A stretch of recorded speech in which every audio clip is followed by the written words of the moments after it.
కొండా సురేఖ గారు పర్సనల్ గా ఎదుర్కొంటున్న ట్రోలింగ్స్ పైన స్పందించడం జరిగింది. అలాగే ప్రెస్ మీట్ పెట్టి మరి కేటీఆర్ గారి పైన అలాగే సమంత నాగ చైతన్య డివోర్స్ కి సంబంధించి కూడా సంచలన కామెంట్స్ చేయడం అయితే జరిగింది.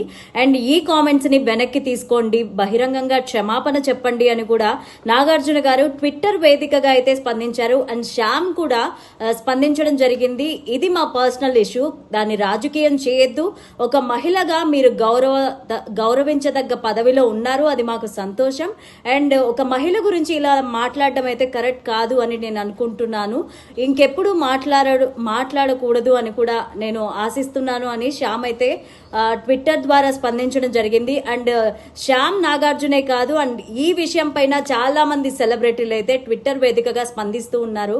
అండ్ నాగార్జున గారు కూడా ఇది మా పర్సనల్ ఇష్యూ, సినీ సెలబ్రిటీలని వాడుకొని రాజకీయం చేస్తున్నారు, అలాగే సినిమా వాళ్ళ పర్సనల్ లైఫ్ ను కూడా అందరి ముందు పెట్టేస్తున్నారు అని చెప్పి నాగార్జున గారు ట్విట్టర్ వేదికగా స్పందించడం జరిగింది.